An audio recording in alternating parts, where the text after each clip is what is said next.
Geduld 1. In einem Hadith in Sahih Bukhari Nummer 1302 wies der heilige Prophet Muhammad, Friede und Segen seien auf ihm, darauf hin, dass man beim Auftreten von Schwierigkeiten wahre Geduld zeigen müsse. Geduld bedeutet zunächst einmal, dass man seine Worte und Taten so kontrolliert, dass man seinen aufrichtigen Gehorsam gegenüber Allah, dem Erhabenen, aufrechterhält, wann immer man auf Schwierigkeiten stößt. Es ist wichtig zu verstehen, dass wahre Geduld während der gesamten Dauer eines Unglücks gezeigt wird, also vom Beginn der Schwierigkeit an. Die Realität einer Schwierigkeit, wie beispielsweise den Tod eines geliebten Menschen zu akzeptieren, passiert jedem irgendwann im Laufe der Zeit. Das ist Akzeptanz, nicht wahre Geduld. Muslime sollten daher sicherstellen, dass sie Schwierigkeiten mit Geduld begegnen und glauben, dass alles, was Allah, der Erhabene, wählt, für alle Beteiligten das Beste ist, selbst wenn sie die Weisheit hinter den Entscheidungen nicht erkennen. Stattdessen sollten sie über die vielen Male nachdenken, in denen sie glaubten, etwas sei gut, es sich aber als schlecht herausstellte und umgekehrt. Das Verständnis der extremen Kurzsichtigkeit und des begrenzten Wissens der Menschen und des unendlichen Wissens und der Weisheit Allahs, des Erhabenen, kann einem Muslim helfen, von Beginn einer Schwierigkeit an Geduld zu zeigen. Kapitel 2 Al-Baqarah, Vers 216. Aber vielleicht hasst ihr etwas und es ist gut für euch, und vielleicht liebt ihr etwas und es ist schlecht für euch. Und Allah weiß es, ihr aber wisst es nicht. Und da Allah, der Erhabene, einer Seele nicht mehr aufbürdet, als sie bewältigen kann, hat niemand eine Ausrede, von Beginn einer Schwierigkeit an keine Geduld zu zeigen und seinen aufrichtigen Gehorsam gegenüber Allah, dem Erhabenen, in Worten und Taten aufrechtzuerhalten. Kapitel 2 Al-Baqarah, Vers 286. Allah verlangt von keiner Seele mehr, als ihre Fähigkeit es zulässt. Darüber hinaus ist es für Muslime wichtig, bis zum Ende ihres Lebens Geduld zu zeigen. Denn eine Person kann die Belohnung für Geduld leicht verlieren, selbst wenn sie von Anfang an geduldig war, indem sie später Ungeduld zeigt. Dies ist eine äußerst tödliche Falle des Teufels. Er wartet geduldig Jahrzehnte, nur um die Belohnung eines Muslims zu ruinieren. Der heilige Koran macht deutlich, dass ein Muslim für das belohnt wird, was er zum Tag des jüngsten Gerichts mitbringt, was er mitnimmt, wenn er stirbt. Er erklärt nicht, dass er belohnt wird, wenn er einfach eine Tat vollbringt, wie etwa Geduld zu Beginn einer Schwierigkeit zu zeigen. Kapitel 6 Al-An'am, Vers 160. Wer am Tag des Gerichts mit einer guten Tat kommt. Geduld 2. In einem Hadith, der in Sahih Muslim Nummer 7500 zu finden ist, wies der heilige Prophet Muhammad, Friede und Segen seien auf ihm, darauf hin, dass jede Situation für einen Gläubigen gesegnet sei. Die einzige Bedingung ist, dass sie auf jede Situation, der sie begegnen, reagieren müssen, während sie Allah, dem Erhabenen, gehorchen, insbesondere Geduld in schwierigen Zeiten und Dankbarkeit in guten Zeiten. Es gibt zwei Aspekte des Lebens. Ein Aspekt sind die Situationen, in denen sich Menschen befinden, seien es gute oder schlechte Zeiten. Die Kontrolle darüber, in welche Situation sich eine Person begibt, liegt nicht in ihren Händen. Allah, der Erhabene, hat dies entschieden und es gibt kein Entkommen. Daher macht es keinen Sinn, sich über die Situationen aufzuregen, in denen man sich befindet, da sie vorherbestimmt und daher unvermeidlich sind. Der andere Aspekt ist die Reaktion einer Person auf jede Situation. Dies liegt in der Kontrolle jeder Person und wird danach beurteilt, b. ob sie in einer schwierigen Situation Geduld oder Ungeduld zeigt. Daher muss sich ein Muslim auf sein Verhalten und seine Reaktion in jeder Situation konzentrieren, anstatt sich darüber aufzuregen, in einer Situation zu sein, da dies unvermeidlich ist.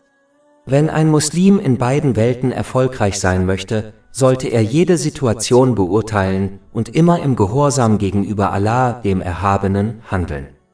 Beispielsweise müssen sie in guten Zeiten die Segnungen nutzen, die sie besitzen, wie es der Islam vorschreibt, was wahre Dankbarkeit gegenüber Allah, dem Erhabenen, ist. Kapitel 14 Ibrahim, Vers 7. Und gedenke, als dein Herr verkündete, wenn ihr dankbar seid, werde ich eure Gunst gewiss vermehren. Und in schwierigen Zeiten müssen sie Geduld zeigen, da sie wissen, dass Allah, der Erhabene, das Beste für seine Diener wählt, auch wenn sie die Weisheit hinter der Wahl nicht verstehen. Kapitel 2 Al-Baqarah, Vers 216. Aber vielleicht hasst ihr etwas und es ist gut für euch, und vielleicht liebt ihr etwas und es ist schlecht für euch. Und Allah weiß es, ihr aber wisst es nicht.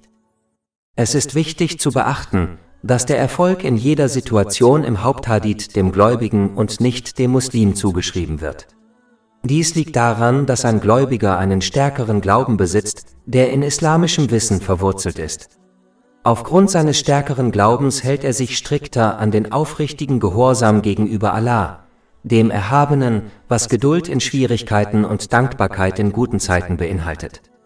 Der Muslim hingegen ist jemand, der den Islam angenommen hat, aber aufgrund seines schwachen Glaubens, der durch Unkenntnis des islamischen Wissens verursacht wird, kann es durchaus sein, dass er in verschiedenen Situationen nicht mit dem aufrichtigen Gehorsam gegenüber Allah, dem Erhabenen, reagiert. Daher ist es für einen Menschen von entscheidender Bedeutung, islamisches Wissen zu erlangen und danach zu handeln, damit er den Rang eines Gläubigen erreicht und so seinen aufrichtigen Gehorsam gegenüber Allah, dem Erhabenen, unter allen Umständen aufrechterhält. Geduld 3. In einem Hadith in Sunan ibn Majah Nummer 4168 riet der heilige Prophet Muhammad, Friede und Segen seien auf ihm, den Muslimen das Schicksal nicht in Frage zu stellen, da dies dem Teufel die Tür öffnet. Er ermutigt die Muslime, die Wahl Allahs, des Erhabenen, in Frage zu stellen, da sie aufgrund ihrer Kurzsichtigkeit und ihres mangelnden Verständnisses die Weisheit dahinter nicht erkennen. Dies führt wiederum zu Ungeduld und dem Verlust von Belohnung. Man sollte über seine vergangenen Erfahrungen nachdenken, bei denen man glaubte, etwas sei gut, obwohl es in Wirklichkeit schlecht war, und umgekehrt, um sich zu inspirieren, geduldig zu bleiben, da ihnen diese Vorteile früher oder später gezeigt werden. Kapitel 2 Al-Baqarah, Vers 216. Aber vielleicht hasst ihr etwas und es ist gut für euch, und vielleicht liebt ihr etwas und es ist schlecht für euch. Und Allah weiß es, ihr aber wisst es nicht. Geduld 4. In einem Hadith, der in Sahih Bukhari Nummer 6470 zu finden ist, wies der heilige Prophet Muhammad, Friede und Segen seien auf ihm, darauf hin, dass jeder, der aufrichtig versucht, geduldig zu sein, von Allah, dem Erhabenen, Geduld erhalten wird. Er kam zu dem Schluss, dass es kein größeres Geschenk als Geduld gibt. Ein Muslim muss sich besonders in schwierigen Zeiten Geduld aufzwingen. Der beste Weg, dies zu erreichen, besteht darin, islamisches Wissen zu erlangen und danach zu handeln. Beispielsweise ist derjenige, der weiß, dass Allah, der Erhabene, den geduldigen Muslim unermesslich belohnen wird, eher geduldig als derjenige, der diese Tatsache nicht kennt. Kapitel 39 Az-Zumar, Vers 10. In der Tat wird den Geduldigen ihre Belohnung ohne Berechnung ohne Begrenzung gegeben. Es ist wichtig zu beachten, dass echte Geduld zu Beginn einer Situation gezeigt wird, nicht später. Wenn man später Geduld zeigt, ist dies Akzeptanz, die selbst die ungeduldigste Person erfährt. Schließlich ist Geduld wichtig, da sie in jedem Element des Gehorsams gegenüber Allah, dem Erhabenen, erforderlich ist. Dazu gehört das Befolgen seiner Gebote, das Unterlassen seiner Verbote und die Konfrontation mit dem Schicksal. Einfach ausgedrückt ist Erfolg in weltlichen oder religiösen Angelegenheiten ohne Geduld nicht möglich. Daher ist sie ein großartiges Geschenk Allahs, des Erhabenen, an diejenigen, die danach streben, sie anzunehmen. Geduld 5. In einem Hadith in Imam Bukharis Adab al-Murad Nummer 492 wies der heilige Prophet Muhammad, Friede und Segen seien auf ihm, darauf hin, dass ein Muslim keinerlei körperliche Schwierigkeiten erleiden darf, egal wie groß diese sein mögen, wie etwa ein Dornenstich oder emotionale Schwierigkeiten wie etwa Stress, ohne dass Allah, der Erhabene, ihm deswegen seine Sünden vergibt. Dies bezieht sich auf kleinere Sünden, da große Sünden aufrichtige Reue erfordern. Dieses Ergebnis tritt ein, wenn ein Muslim vom Beginn der Schwierigkeiten bis zum Ende seines Lebens geduldig bleibt. Dies ist wichtig zu verstehen, da viele Menschen glauben, sie könnten sich zunächst beschweren und dann Geduld zeigen. Dies ist keine wahre Geduld, sondern nur Akzeptanz, die mit der Zeit natürlich auftritt. Dies wird in einem Hadith in Sunan an-Nasai Nummer 1870 angedeutet. Darüber hinaus muss man sein ganzes Leben lang Geduld zeigen, da eine Person ihre Belohnung zerstören kann, wenn sie später Ungeduld zeigt. Ein Muslim sollte bedenken, dass es weitaus besser ist, seine kleinen Sünden durch diese Schwierigkeiten zu tilgen, als am Tag des jüngsten Gerichts noch immer mit ihnen zu kämpfen. Ein Muslim sollte ständig Buße tun und danach streben, rechtschaffene Taten zu vollbringen, um seine kleinen Sünden zu tilgen. Und wenn er auf körperliche oder emotionale Schwierigkeiten stößt, sollte er geduldig bleiben und hoffen, dass seine kleinen Sünden getilgt werden und er eine unermessliche Belohnung erhält. Kapitel 39 Az-Zumar, Vers 10. In der Tat wird den Geduldigen ihre Belohnung ohne Berechnung ohne Begrenzung gegeben. Wer jeder Schwierigkeit mit Geduld begegnet, also weder in Worten noch in Taten Klagen oder Ungehorsam gegenüber Allah, dem Erhabenen, vermeidet und sein Verhalten aufrichtig bereut, dem werden sowohl seine kleinen als auch seine großen Sünden vergeben. Aufrichtige Reue bedeutet, Reue zu empfinden, Allah, den Erhabenen, und die Menschen, denen Unrecht geschehen ist, um Vergebung zu bitten, solange dies nicht zu weiteren Schwierigkeiten führt, aufrichtig zu versprechen, dieselbe oder ähnliche Sünde nicht wieder zu begehen und alle verletzten Rechte gegenüber Allah, dem Erhabenen, und den Menschen wiedergutzumachen. Wer Schwierigkeiten auf diese Weise bewältigt und Zeiten der Erleichterung mit Dankbarkeit erlebt, was bedeutet, dass er die ihm gewährten Segnungen auf eine Weise nutzt, die Allah, dem Erhabenen, gefällt, wird in jeder Situation, der er in beiden Welten begegnet, Frieden und Erfolg finden. Kapitel 16 An-Nahl, Vers 97. Wer Gutes tut, sei es Mann oder Frau, während er gläubig ist, dem werden wir gewiss ein gutes Leben verhelfen, und wir werden ihnen gewiss ihren Lohn im Jenseits entsprechend dem Besten geben, was sie zu tun pflegten.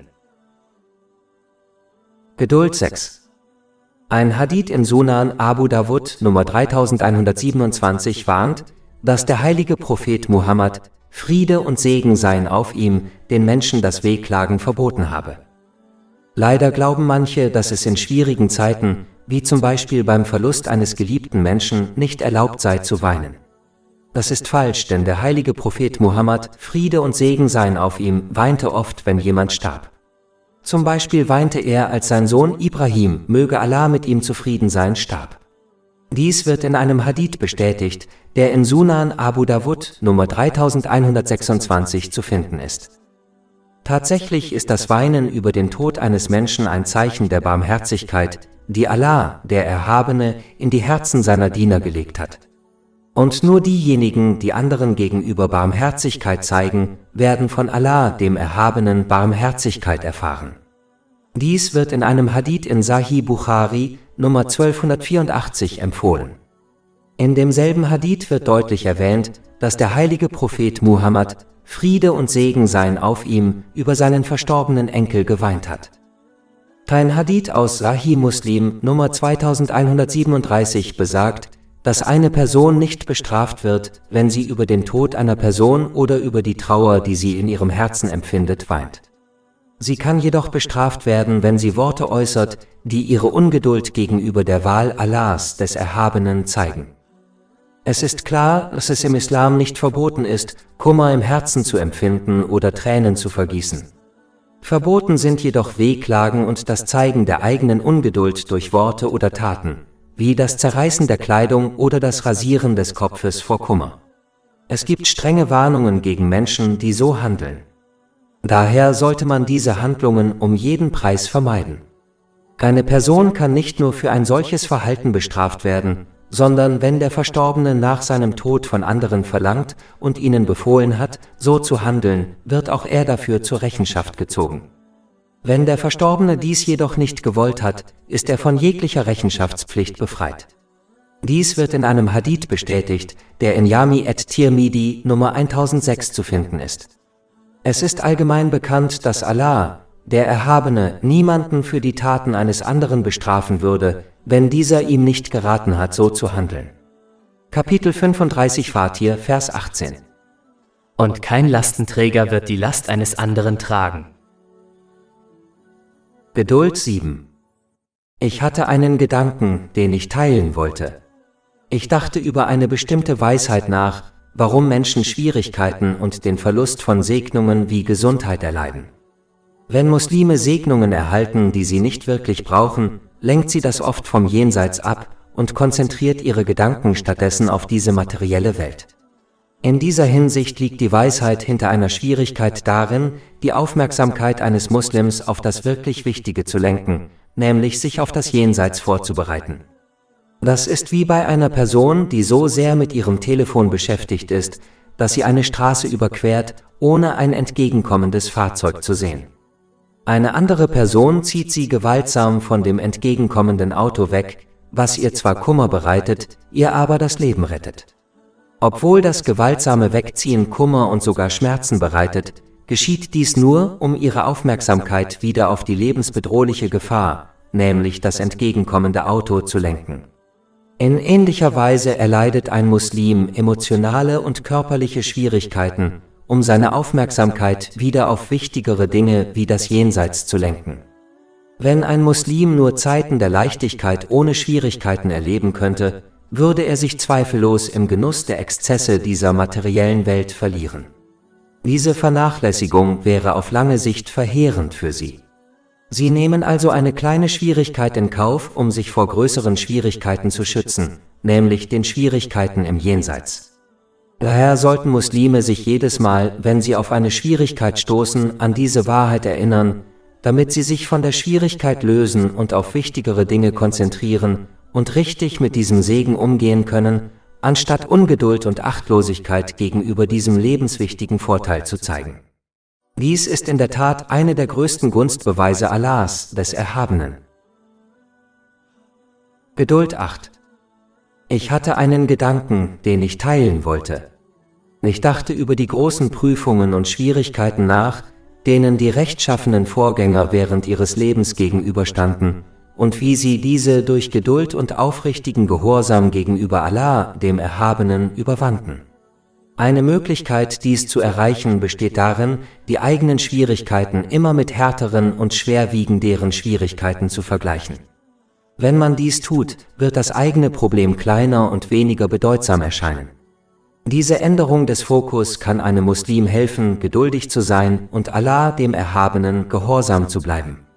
Dies kann anhand eines weltlichen Beispiels erklärt werden. Eine Person, die an schwerer Migräne leidet, kann so betroffen sein, dass es ihr so vorkommt, als würde die Welt um sie herum zusammenbrechen. Aber wenn dieselbe Person auf einem Schiff wäre, das kurz davor ist, einen Eisberg zu rammen und mitten in einem eiskalten Ozean zu sinken, würde ihre schwere Migräne nicht wie eine große Sache erscheinen.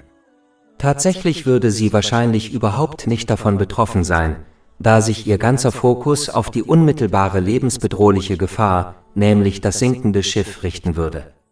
So sollte sich ein Muslim in schwierigen Zeiten verhalten. Wenn sie auf Schwierigkeiten stoßen, sollten sie erkennen, dass es viel schlimmer hätte sein können, und versuchen, ihre Aufmerksamkeit auf größere Schwierigkeiten zu lenken, denen sie hätten begegnen können. Dies kann erreicht werden, indem man andere beobachtet, die sich in schwierigeren Situationen befinden als sie selbst. Eine Person, die beispielsweise unter Rückenschmerzen leidet, kann über eine Person nachdenken, die körperlich behindert ist. Oder sie könnte über viel größere Schwierigkeiten wie den Tod und den Tag des jüngsten Gerichts nachdenken. Dieser Vergleich wird die Bedeutung ihrer Schwierigkeiten und ihre Auswirkungen verringern, was ihnen wiederum dabei helfen wird, in der Gehorsamkeit gegenüber Allah, dem Erhabenen, geduldig und standhaft zu bleiben, was das Befolgen seiner Gebote, das Unterlassen seiner Verbote und das geduldige Ertragen des Schicksals mit sich bringt. Geduld 9. Ich hatte einen Gedanken, den ich teilen wollte. Eltern nehmen ihren Kindern oft Dinge weg oder verhindern, dass sie bestimmte Dinge bekommen, wie ungesunde Nahrung, um sie zu schützen. Dieses Verhalten macht das Kind oft traurig oder wütend, da es sich der Weisheit hinter den Handlungen seiner Eltern überhaupt nicht bewusst ist. Dieses elterliche Verhalten ist etwas, das in der Gesellschaft weithin akzeptiert ist und zu Recht als Merkmal guter und verantwortungsvoller Eltern angesehen wird. Ebenso verlieren Menschen im Leben oft bestimmte weltliche Dinge oder werden von Allah, dem Erhabenen, daran gehindert, sie zu bekommen. Ein Muslim muss verstehen, dass genauso wie Eltern schädliche Dinge von ihren Kindern fernhalten, auch wenn diese den Grund für ihre Entscheidung nicht verstehen. Allah, der Erhabene, auf diese Weise gemäß seiner unendlichen Weisheit und seinem Wissen handelt, um seine Diener zu schützen, auch wenn die Menschen die Weisheit hinter seinen Entscheidungen nicht verstehen. Daher sollte ein Muslim jedes Mal, wenn er sich in einer solchen Situation befindet, über dieses einfache Beispiel nachdenken, das niemand unabhängig von seinem Glauben ablehnen würde, damit er inspiriert wird, geduldig zu bleiben und Dankbarkeit für den göttlichen Schutz zu zeigen, den Allah, der Erhabene, ihm gewährt hat. Sie sollten sich nicht wie unreife Kinder benehmen, indem sie wütend und ungeduldig werden, denn Erwachsene sollten sich besser benehmen als Kinder. Tatsächlich ist Kindern ein solches Verhalten verwehrt, da ihnen Wissen und Erfahrung fehlen, wohingegen Erwachsenen dies nicht fehlen sollte und sie daher in beiden Welten für ihr Verhalten zur Rechenschaft gezogen werden. Geduld sehen. Ich hatte einen Gedanken, den ich teilen wollte. Jeden Tag verlieren Menschen ihre Lieben. Das ist ein unvermeidliches Ergebnis. Ein Muslim kann sich an viele Dinge erinnern und danach handeln, was ihm in dieser schwierigen Situation helfen kann. Eine Möglichkeit ist, die Situation positiv zu betrachten.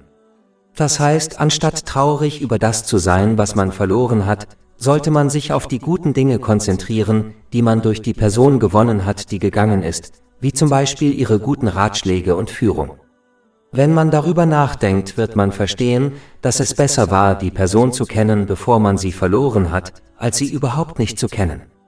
Es ist ähnlich wie die Aussage: Es ist besser, geliebt und verloren zu haben, als überhaupt nicht geliebt zu haben.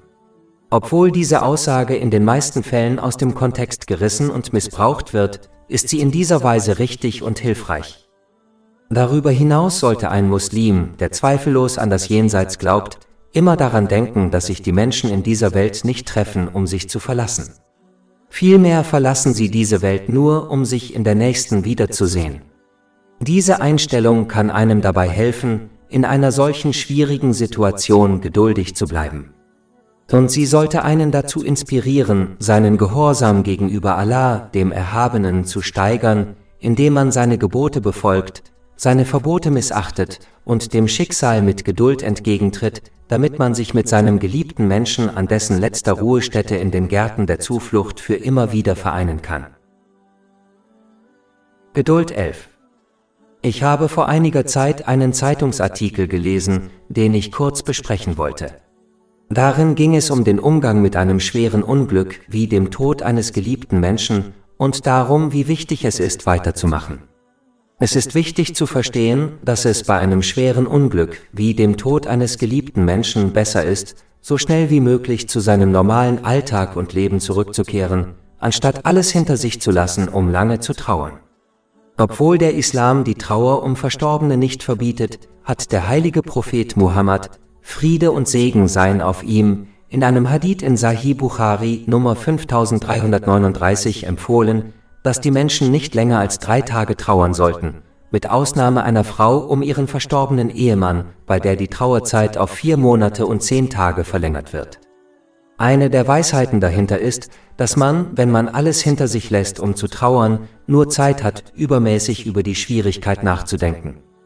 Dies kann dazu führen, dass man ungeduldig wird und die Entscheidung Allahs, des Erhabenen, in Frage stellt, da man so viel Zeit darauf verwendet, das Unglück in Gedanken immer wieder durchzugehen. Tatsächlich warnt ein Hadith in Sunan Ibn Majah Nummer 79 davor, dass das wiederholte Durchspielen des Unglücks in Gedanken und der Gedanke, es hätte vermieden werden können, nur dem Teufel Tür und Tor öffnet, was zu Ungeduld führt. Wenn man hingegen nach den empfohlenen 3 Tagen weitermacht und in sein normales Leben zurückkehrt, kann man trauern, ohne jedoch zu sehr in die Schwierigkeiten zu verfallen. Eine normale Routine lenkt einen Menschen von seinem Unglück ab und hilft ihm, sich wieder auf das Gesamtbild zu konzentrieren, was verhindert, dass er ungeduldig wird. Muslime sollten sich daher damit beschäftigen, rechtschaffene Taten zu vollbringen, die die Gnade Allahs, des Erhabenen, auf sich ziehen, oder sie sollten sich rechtmäßigen weltlichen Aktivitäten wie ihrer Arbeit widmen. Und sie sollten es vermeiden, alles stehen und liegen zu lassen, um tagelang zu trauern, da dies sie oft an einen dunklen Ort führt, aus dem sie nur schwer wieder herauskommen. Geduld 12. Ich habe vor einiger Zeit einen Zeitungsartikel gelesen, den ich kurz besprechen wollte. Darin wurde über die wichtige Rolle der Ärzte und ihren Einfluss auf ihre Patienten berichtet. Es ist wichtig, dass Muslime eine einfache Sache verstehen, die ihnen dabei helfen kann, dem Schicksal und den damit verbundenen Schwierigkeiten geduldig entgegenzutreten. Seine Person nimmt gerne eine bittere Medizin, die ihr Arzt verschreibt, und vertraut dabei voll und ganz auf ihr Wissen, ihre Erfahrung und ihre Wahl, während sie gleichzeitig glaubt, dass ihr Arzt weiß, was das Beste für sie ist. Dies gilt, obwohl sie nur Menschen sind und Fehler machen. Doch viele Muslime versäumen es, dasselbe Maß an Vertrauen in Allah, den Erhabenen, zu setzen, obwohl sein Wissen unendlich und seine Entscheidungen immer die weisesten sind. Muslime sollten versuchen, das Schicksal und die damit verbundenen Schwierigkeiten zu akzeptieren, genauso wie sie die bittere Medizin ohne zu klagen einnehmen, da sie wissen, dass es das Beste für sie ist. Sie sollten verstehen, dass die Schwierigkeiten, mit denen sie konfrontiert sind, das Beste für sie sind, auch wenn sie die Weisheit darin nicht verstehen oder beachten, genauso wie sie die Wissenschaft hinter der bitteren Medizin, die sie gerne einnehmen, nicht verstehen. Kapitel 9 Et-Tawba, Vers 51. Sprich, nichts wird uns jemals widerfahren, außer was Allah für uns bestimmt hat. Er ist unser Beschützer. So sollen die Gläubigen auf Allah vertrauen. Auch wenn sie in den meisten Fällen nie die Wissenschaft hinter der bitteren Medizin verstehen werden, die sie einnehmen, wird sicherlich eine Zeit kommen, ob in dieser Welt oder im Jenseits, in der ihnen die Weisheit hinter den bitteren Schwierigkeiten, mit denen sie konfrontiert waren, offenbart wird. Ein Muslim sollte also dieser Zeit geduldig entgegensehen, da er weiß, dass sich alles in Kürze offenbaren wird. Wenn man gründlich darüber nachdenkt, kann man seine Geduld im Umgang mit Schwierigkeiten steigern. Geduld bedeutet, sich nicht verbal oder durch Taten zu beschweren und seinen aufrichtigen Gehorsam gegenüber Allah, dem Erhabenen, aufrechtzuerhalten, indem man die Segnungen, die er einem gewährt hat, auf eine Weise nutzt, die ihm gefällt, wie es im heiligen Koran und den Überlieferungen des heiligen Propheten Muhammad, Friede und Segen seien auf ihm, dargelegt ist. Kapitel 2 Al-Baqarah, Vers 216. Aber vielleicht hasst ihr etwas und es ist gut für euch, und vielleicht liebt ihr etwas und es ist schlecht für euch. Und Allah weiß es, ihr aber wisst es nicht. Geduld 13.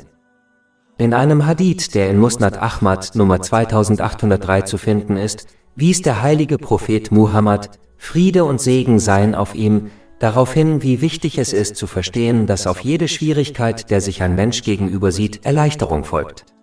Diese Tatsache wird auch im heiligen Koran erwähnt, zum Beispiel in Kapitel 65 Et-Talaq, Vers 7. Allah wird nach der Not Erleichterung, Erleichterung schaffen. Es ist wichtig für Muslime, diese Realität zu verstehen, da sie Geduld und sogar Zufriedenheit hervorruft. Unsicherheit über die Veränderungen der Umstände kann zu Ungeduld, Undankbarkeit und sogar zu ungesetzlichen Dingen wie ungesetzlicher Versorgung führen. Aber derjenige, der fest daran glaubt, dass alle Schwierigkeiten schließlich durch Erleichterung ersetzt werden, wird geduldig auf diese Veränderung warten und dabei voll und ganz auf die Lehren des Islam vertrauen. Diese Geduld wird von Allah, dem Erhabenen, sehr geschätzt und reichlich belohnt. Kapitel 3 Eli Imran, Vers 146. Und Allah liebt die Standhaften. Aus diesem Grund hat Allah, der Erhabene, im heiligen Koran zahlreiche Beispiele genannt, in denen auf schwierige Situationen Erleichterung und Segen folgten. Beispielsweise erwähnt der folgende Vers des heiligen Koran die großen Schwierigkeiten, denen der heilige Prophet Nuh, Friede sei mit ihm, von seinem Volk ausgesetzt war, und wie Allah, der Erhabene, ihn vor der großen Flut rettete. Kapitel 21 Al-Anbiya, Vers 76. Und erwähne Noah, als er zu Allah zuvor anrief, da erhörten wir ihn und retteten ihn und seine Familie vor der großen Heimsuchung der Flut. Ein weiteres Beispiel findet sich in Kapitel 21 Al-Anbiya, Vers 69. Wir, das heißt Allah, sagten, O Feuer, sei Kühle und Sicherheit über Abraham. Der heilige Prophet Ibrahim, Friede sei mit ihm, sah sich einer großen Schwierigkeit in Form eines großen Feuers gegenüber, aber Allah, der Erhabene, sorgte für Kühle und Frieden für ihn. Diese und viele weitere Beispiele werden im heiligen Koran und in den Hadithen des heiligen Propheten Muhammad, Friede und Segen seien auf ihm, erwähnt, damit die Muslime verstehen, dass auf einen Moment der Schwierigkeit für diejenigen, die Allah, dem Erhabenen, gehorchen, indem sie seine Gebote befolgen, seine Verbote missachten und dem Schicksal mit Geduld entgegentreten, letztendlich Erleichterung folgt. Daher ist es für Muslime wichtig, diese islamischen Lehren zu studieren, um die unzähligen Fälle zu beobachten, in denen Allah, der Erhabene, seinen gehorsamen Dienern Erleichterung gewährte, nachdem sie Schwierigkeiten erlebt hatten. Wenn Allah, der Erhabene, seine gehorsamen Diener vor großen Schwierigkeiten bewahrt hat, die in den göttlichen Lehren erwähnt werden, dann kann und wird er auch die gehorsamen Muslime retten, die kleineren Schwierigkeiten gegenüberstehen. Geduld 14. Ein Hadith aus Musnad Ahmad, Nummer 2803, rät, dass Geduld mit den Dingen, die man nicht mag, zu einer großen Belohnung führt. Kapitel 39 Az-Zumar, Vers 10. In der Tat wird den Geduldigen ihre Belohnung ohne Berechnung ohne Begrenzung gegeben. Geduld ist ein Schlüsselelement, das erforderlich ist, um die 3 Aspekte des Glaubens zu erfüllen: die Gebote Allahs, des Erhabenen, zu befolgen, seine Verbote zu missachten und sich dem Schicksal zu stellen. Doch eine höhere und lohnendere Ebene als Geduld ist Zufriedenheit. Dies ist der Fall, wenn ein Muslim zutiefst daran glaubt, dass Allah, der Erhabene, nur das Beste für seine Diener auswählt und sie daher seine Wahl ihrer eigenen vorziehen. Kapitel 2 Al-Baqarah, Vers 216. Aber vielleicht hasst ihr etwas und es ist gut für euch, und vielleicht liebt ihr etwas und es ist schlecht für euch. Und Allah weiß es, ihr aber wisst es nicht. Ein geduldiger Muslim versteht, dass alles, was ihn betrifft, wie etwa eine Schwierigkeit, nicht hätte vermieden werden können, selbst wenn die gesamte Schöpfung ihm geholfen hätte. Ebenso hätte alles, was ihn verfehlt hat, ihn nicht betreffen können.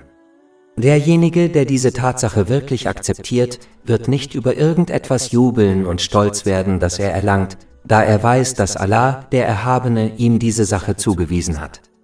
Noch wird er über etwas trauern, das er nicht erlangt, da er weiß, dass Allah, der Erhabene, ihm diese Sache nicht zugewiesen hat und nichts in der Existenz diese Tatsache ändern kann. Kapitel 57 Al-Hadid, Verse 22-23.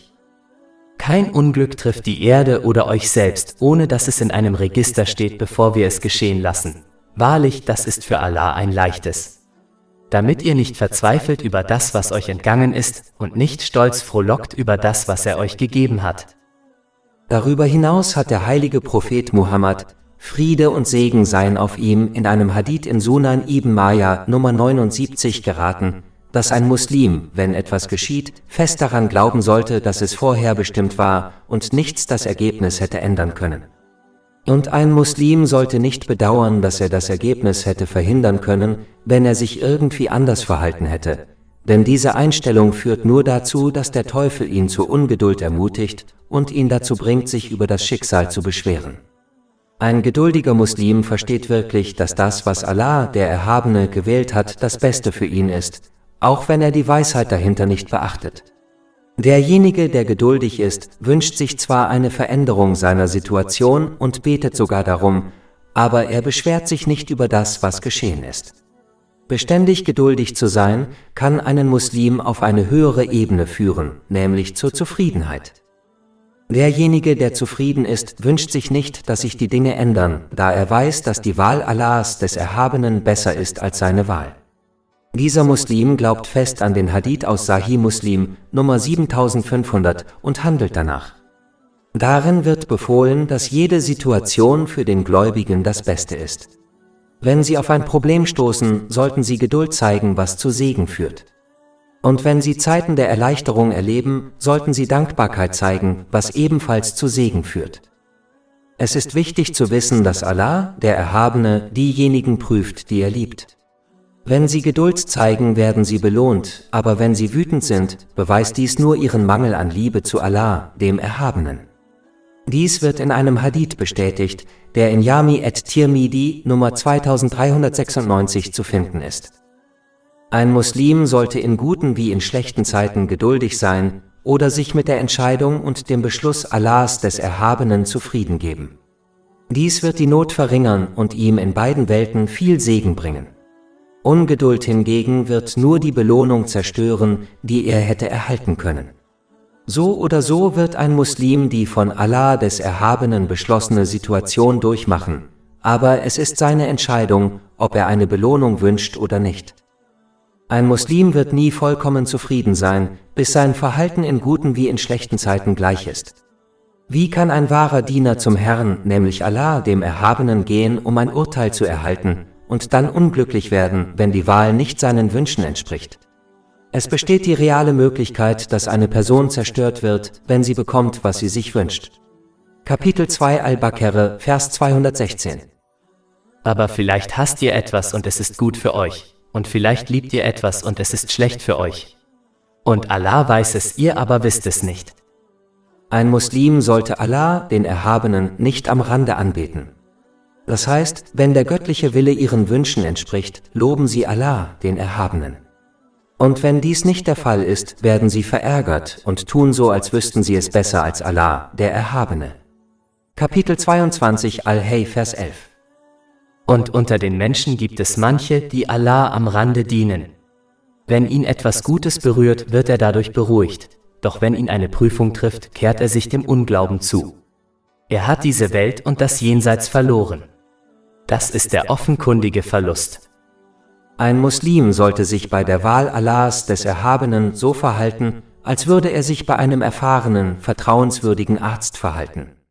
So wie sich ein Muslim nicht darüber beschweren würde, bittere Medizin einzunehmen, die ihm sein Arzt verschrieben hat, weil er weiß, dass dies das Beste für ihn ist, sollte er die Schwierigkeiten, denen er in der Welt gegenübersteht, in dem Wissen akzeptieren, dass dies das Beste für ihn ist. Tatsächlich würde ein vernünftiger Mensch dem Arzt für die bittere Medizin danken, und ebenso würde ein intelligenter Muslim Allah, dem Erhabenen, für jede Situation danken, der er begegnet.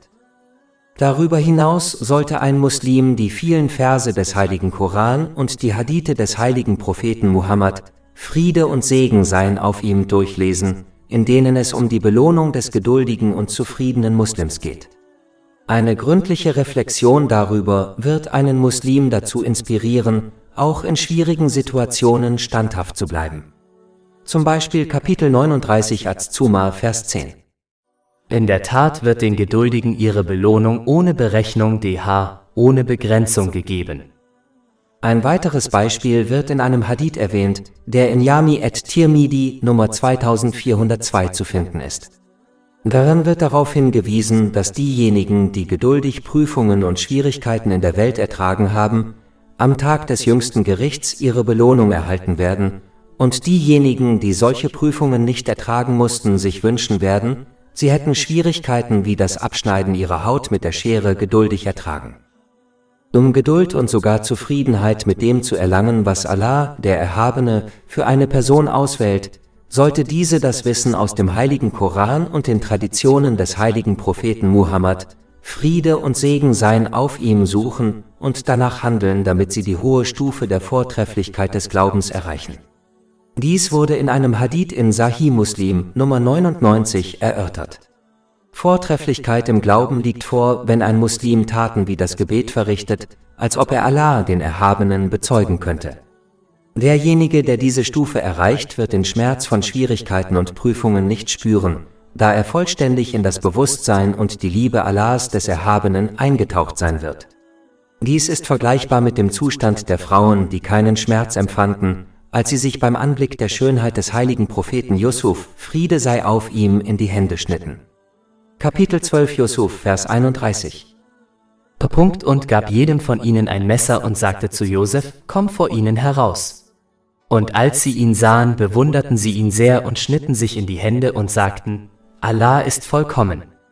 Dies ist kein Mensch, dies ist nichts weiter als ein edler Engel.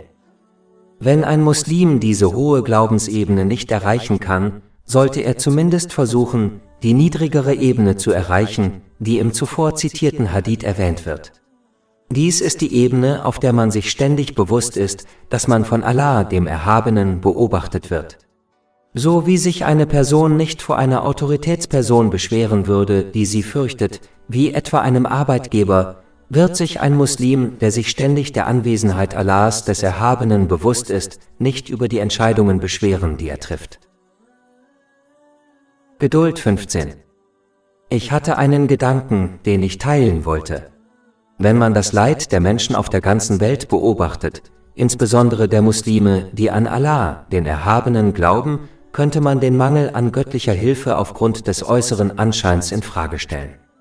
Aber es ist wichtig für einen Muslim, sich bestimmte Tatsachen über Allah, den Erhabenen, klar vor Augen zu führen, da dies dabei hilft, ihm aufrichtig zu gehorchen, was beinhaltet, die Segnungen, die einem gewährt wurden, auf eine Weise zu nutzen, die ihm gefällt, wie es im heiligen Koran und den Überlieferungen des heiligen Propheten Muhammad, Friede und Segen seien auf ihm, dargelegt ist. Eine dieser Tatsachen ist, dass göttliche Hilfe nicht so erfolgt, wie die Menschen es oft erwarten oder wünschen. Die Wahrnehmung und das Denken eines Menschen sind äußerst begrenzt, wohingegen die göttliche Wahrnehmung und das Wissen Allahs, des Erhabenen, unendlich sind. Daher verfügt er Dinge, wie seine Hilfe für die Unterdrückten, gemäß seinem Plan und seiner Methode, die Dinge berücksichtigt, die jenseits menschlicher Wahrnehmung und Verständnis liegen, um sicherzustellen, dass den betroffenen Menschen das Beste widerfährt. Kapitel 2 Al-Baqarah, Vers 216. Aber vielleicht hasst ihr etwas und es ist gut für euch, und vielleicht liebt ihr etwas und es ist schlecht für euch. Und Allah weiß es, ihr aber wisst es nicht. Dies ist vergleichbar damit, wie ein Arzt ein bitteres Arzneimittel verschreibt, das dem kranken Patienten äußerlich nicht zu helfen scheint, ihm auf lange Sicht jedoch nützt, da darin seine Heilung liegt. Es gibt viele Beispiele für die göttliche Hilfe Allahs, des Erhabenen, die kurzfristig nicht vorhanden schien, auf lange Sicht jedoch, wenn man das Gesamtbild betrachtet, nützlicher war, als irgendjemand hätte begreifen können. Beispielsweise wurde der heilige Prophet Yusuf, Friede sei mit ihm, in einen verlassenen Brunnen geworfen und von seinen Brüdern verlassen, als er noch ein Kind war. Er wurde dann in die Sklaverei verkauft und zu Unrecht eingesperrt. Jeder, der beobachtet, was mit ihm geschah, würde glauben, dass die Hilfe Allahs, des Erhabenen, ihm völlig fehlte. Doch auf lange Sicht sorgten diese Ereignisse dafür, dass der heilige Prophet Yusuf, Friede sei mit ihm, Finanzminister Ägyptens wurde, was es ihm ermöglichte, den Tod von Millionen durch eine große Hungersnot zu verhindern, die zu seiner Zeit auftrat. In Wirklichkeit fehlte die Hilfe Allahs, des Erhabenen, also weder ihm noch der Bevölkerung überhaupt. Stattdessen erfolgte die göttliche Hilfe auf eine Weise, die jenseits des menschlichen Verständnisses lag und zum besten Ergebnis für alle Beteiligten führte. Daher kommt die Hilfe Allahs, des Erhabenen, oft nicht auf eine Art und Weise, die offensichtlich ist oder den Wünschen und Erwartungen der Menschen entspricht, da dies nicht zum besten Ergebnis für die Betroffenen führen würde. Zusammenfassend lässt sich sagen, dass es wichtig ist, islamisches Wissen zu erlangen und danach zu handeln, damit bestimmte Tatsachen in Bezug auf Allah, den Erhabenen, gelernt und verstanden werden können. Dies wiederum wird den eigenen Glauben und den aufrichtigen Gehorsam gegenüber Allah, dem Erhabenen, stärken, was das Befolgen seiner Gebote, das Unterlassen seiner Verbote und das geduldige Ertragen des Schicksals gemäß den Überlieferungen des heiligen Propheten Muhammad, Friede und Segen seien auf ihm, einschließt. Kapitel 2 Al-Baqarah, Vers 214. Zweifellos ist die Hilfe Allahs nahe. Geduld 16. Mir ist ein Gedanke gekommen, den ich mit Ihnen teilen möchte.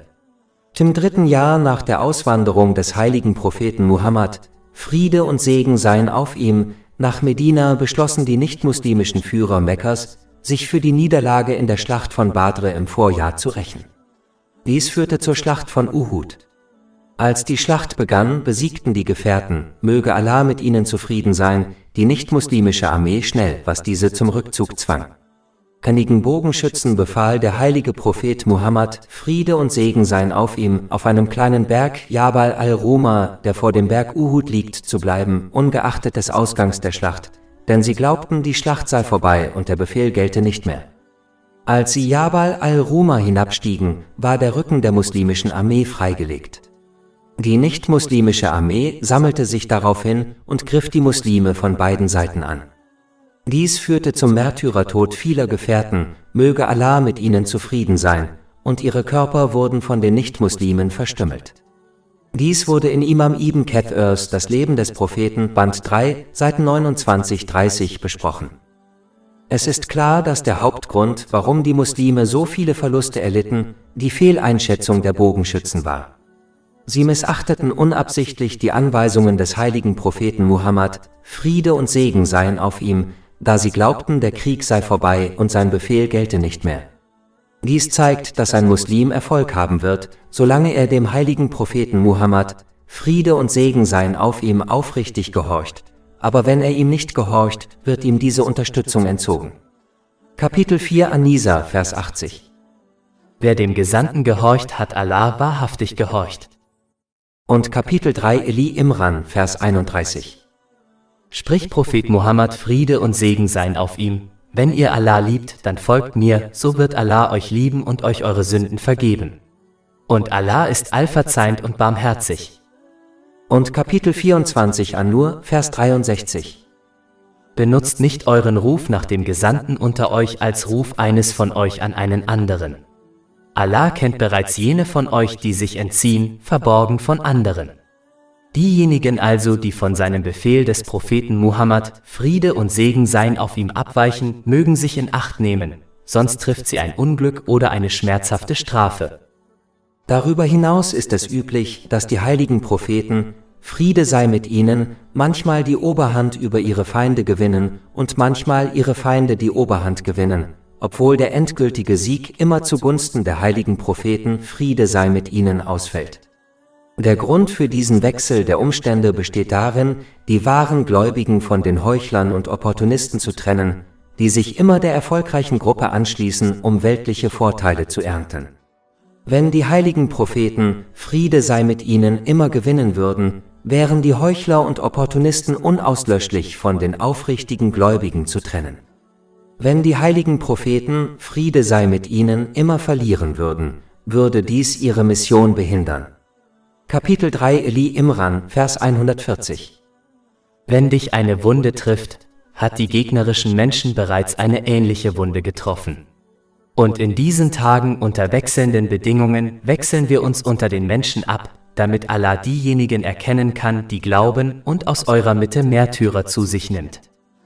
Ein weiterer Grund für diesen Wechsel von Sieg und Niederlage ist, den Gläubigen beizubringen, sowohl Geduld als auch Dankbarkeit zu entwickeln. Wenn sie ständig verlieren würden, würden sie zwar geduldig werden, aber es würde ihnen schwerfallen, dankbar zu sein. Wenn sie ständig gewinnen würden, würden sie zwar dankbar sein, aber es würde ihnen schwerfallen, echte Geduld zu entwickeln.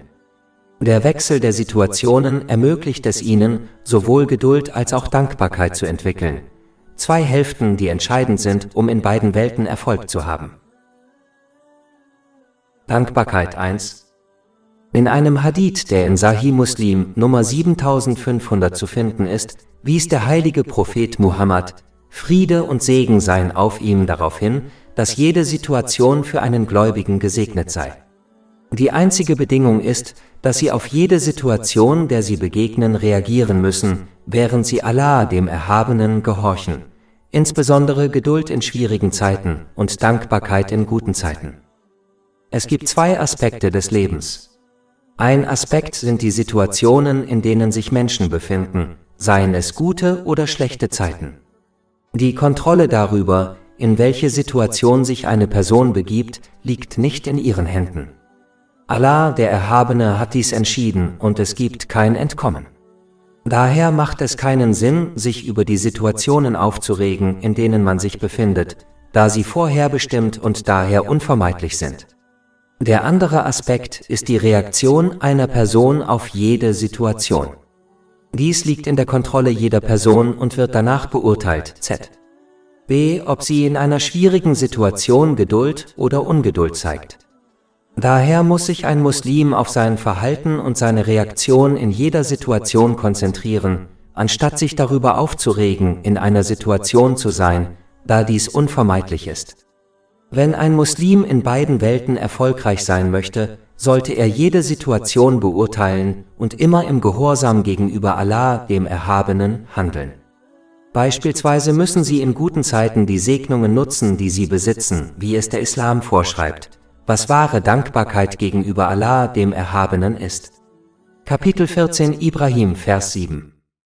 Und gedenke, als dein Herr verkündete: Wenn ihr dankbar seid, werde ich eure Gunst gewiss vermehren. Und in schwierigen Zeiten müssen sie Geduld zeigen, da sie wissen, dass Allah, der Erhabene, das Beste für seine Diener wählt, auch wenn sie die Weisheit hinter der Wahl nicht verstehen. Kapitel 2 Al-Baqarah, Vers 216. Aber vielleicht hasst ihr etwas und es ist gut für euch, und vielleicht liebt ihr etwas und es ist schlecht für euch. Und Allah weiß es, ihr aber wisst es nicht. Es ist wichtig zu beachten, dass der Erfolg in jeder Situation im Haupthadith dem Gläubigen und nicht dem Muslim zugeschrieben wird. Dies liegt daran, dass ein Gläubiger einen stärkeren Glauben besitzt, der in islamischem Wissen verwurzelt ist. Aufgrund seines stärkeren Glaubens hält er sich strikter an den aufrichtigen Gehorsam gegenüber Allah, dem Erhabenen, was Geduld in Schwierigkeiten und Dankbarkeit in guten Zeiten beinhaltet. Der Muslim hingegen ist jemand, der den Islam angenommen hat, aber aufgrund seines schwachen Glaubens, der durch Unkenntnis des islamischen Wissens verursacht wird, kann es durchaus sein, dass er in verschiedenen Situationen nicht mit dem aufrichtigen Gehorsam gegenüber Allah, dem Erhabenen, reagiert. Daher ist es für einen Menschen von entscheidender Bedeutung, islamisches Wissen zu erlangen und danach zu handeln, damit er den Rang eines Gläubigen erreicht und so seinen aufrichtigen Gehorsam gegenüber Allah, dem Erhabenen, unter allen Umständen aufrechterhält. Dankbarkeit 2. In einem Hadith, der in Jami at-Tirmidhi Nummer 1954 zu finden ist, wies der heilige Prophet Muhammad, Friede und Segen seien auf ihm, darauf hin, dass jeder, der den Menschen gegenüber nicht dankbar ist, Allah, dem Erhabenen, nicht dankbar sein kann.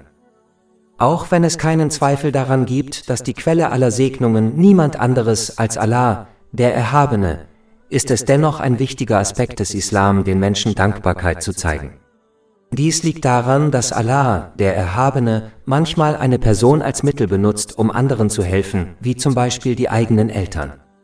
Da die Mittel von Allah, dem Erhabenen, geschaffen und genutzt wurden, ist Dankbarkeit ihnen gegenüber tatsächlich Dankbarkeit gegenüber Allah, dem Erhabenen. Daher müssen Muslime einen guten Charakter zeigen und immer Wertschätzung für jede Hilfe oder Unterstützung zeigen, die sie von anderen erhalten, unabhängig von ihrer Größe. Sie sollten Allah, dem Erhabenen, ihre Dankbarkeit zeigen, indem sie den Segen gemäß seinen Geboten verwenden, da er die Quelle des Segens ist, und sie müssen der Person, die ihnen geholfen hat, ihre Dankbarkeit zeigen, da sie das Mittel ist, das von Allah, dem Erhabenen, geschaffen und ausgewählt wurde. Ein Muslim sollte den Menschen seine Dankbarkeit verbal und praktisch zeigen, indem er ihre gute Tat entsprechend ihren Möglichkeiten erwidert, selbst wenn es sich nur um ein Bittgebet in ihrem Namen handelt. Dies wird in einem Hadith empfohlen, der sich in Imam Bukharis Adab al-Murad Nummer 216 befindet. Wer gegenüber dem äußerlichen Ausdruck der Hilfe Allahs, des Erhabenen, also gegenüber einem Menschen, keine Dankbarkeit zeigt, wird diese auch Allah, dem Erhabenen, kaum direkt zeigen. Eine Person, die den Menschen gegenüber keine Dankbarkeit zeigt, kann Allah, dem Erhabenen, keine wahre Dankbarkeit zeigen und wird daher auch nicht mehr Segen erhalten. Kapitel 14 Ibrahim, Vers 7.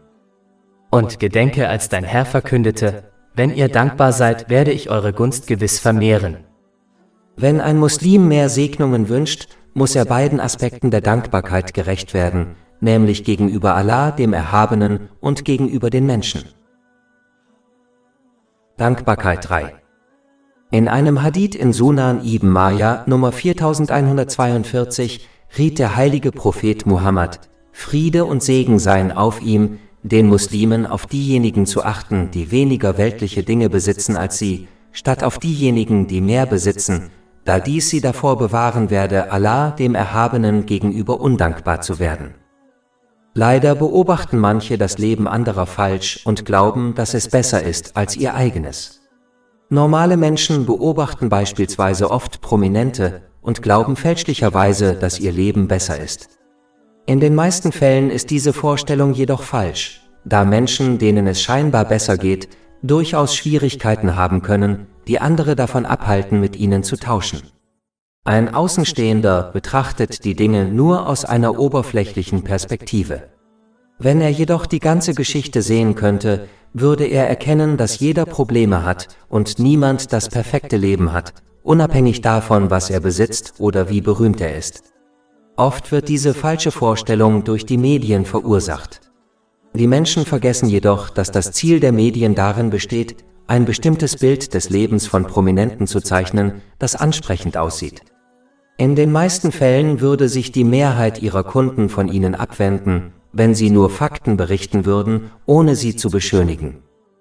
Muslime müssen diesen falschen Glauben vermeiden, da er ein Werkzeug des Teufels ist, der ihn benutzt, um Menschen dazu zu bringen, undankbar für das zu werden, was sie besitzen. Die richtige Geisteshaltung, die in diesem Hadith empfohlen wird, wird verhindern, dass man gegenüber Allah, dem Erhabenen, undankbar wird. Wann immer sich ein Muslim undankbar fühlt, sollte er seine Aufmerksamkeit auf die unzähligen Menschen richten, die in bitterer Armut leben und viel größeren Härten ausgesetzt sind als er. Dies wird ihn ermutigen, Allah, dem Erhabenen, für das dankbar zu sein, was er ihnen gewährt hat. Diese Dankbarkeit wird praktisch gezeigt, indem man die Segnungen, die einem gewährt wurden, auf eine Weise nutzt, die Allah, dem Erhabenen, gefällt. Dies wird zu einer Zunahme der Segnungen führen. Kapitel 14 Ibrahim, Vers 7. Und gedenke, als dein Herr verkündete, wenn ihr dankbar seid, werde ich eure Gunst gewiss vermehren. Das Gras ist auf der anderen Seite des Zauns nicht grüner, es ist tatsächlich grün genug auf der eigenen Seite. Kapitel 2 Al-Baqarah, Vers 216. Aber vielleicht hasst ihr etwas und es ist gut für euch, und vielleicht liebt ihr etwas und es ist schlecht für euch. Und Allah weiß es, ihr aber wisst es nicht. Aber was die eigene Religion betrifft, sollte man immer diejenigen beobachten, die dem Islam mehr ergeben sind als man selbst. Diese Haltung wird einen davor bewahren, faul zu werden, wenn man diejenigen beobachtet, die dem Islam weniger ergeben sind als man selbst. Andere zu beobachten, die dem Islam weniger ergeben sind, kann einen sogar dazu ermutigen, seine Sünden zu rechtfertigen und zu verharmlosen, was ein gefährlicher Weg ist. Diejenigen zu beobachten, die dem Islam mehr ergeben sind, wird einen auch dazu ermutigen, sich mehr anzustrengen, um sein Potenzial auszuschöpfen. Die Wurzel davon ist, islamisches Wissen zu erlangen und danach zu handeln. Dankbarkeit 4. Ich habe vor einiger Zeit einen Nachrichtenartikel gelesen, auf den ich kurz eingehen wollte.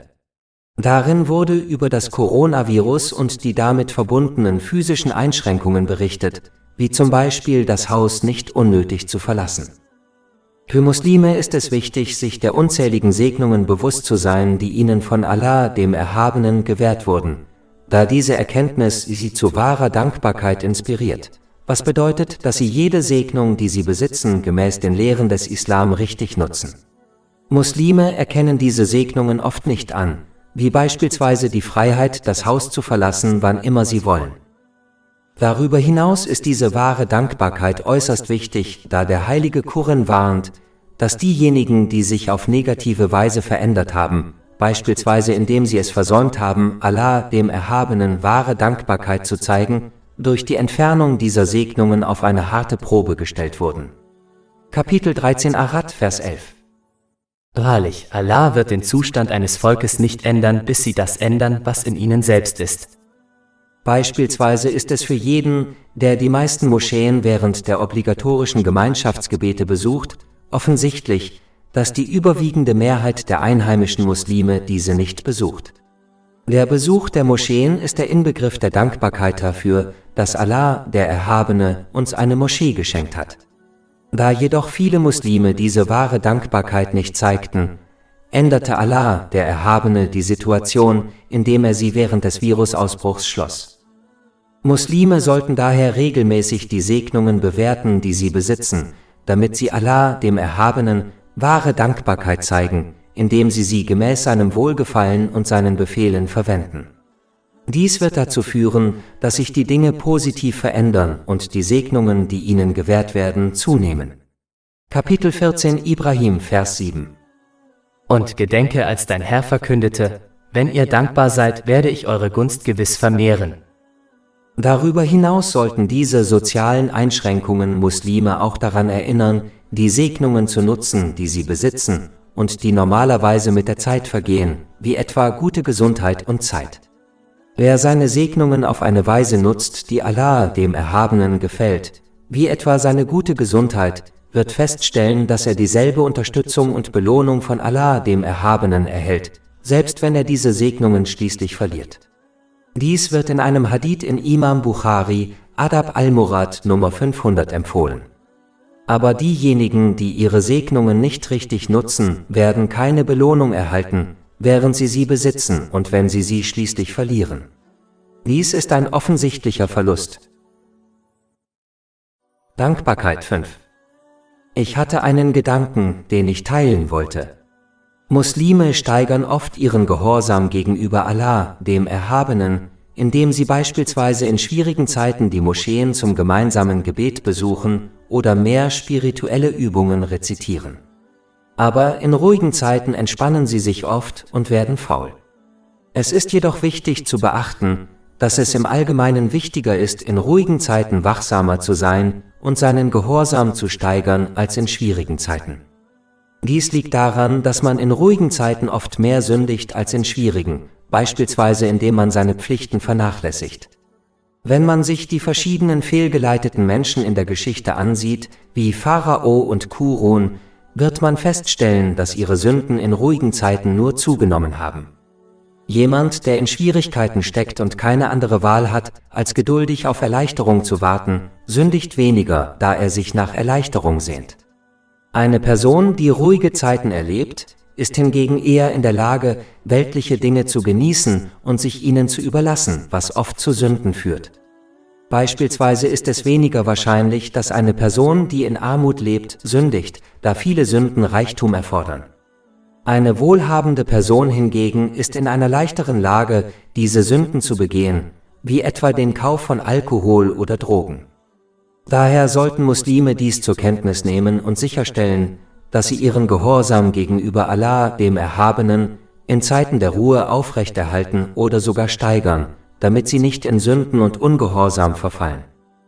Darüber hinaus wird derjenige, der Allah, dem Erhabenen, gehorcht, indem er seine Gebote befolgt und in guten Zeiten seine Verbote missachtet, in schwierigen Zeiten die Unterstützung Allahs, des Erhabenen, erlangen, die ihm helfen wird, diese erfolgreich zu überwinden. Kapitel 47 Muhammad, Vers 7.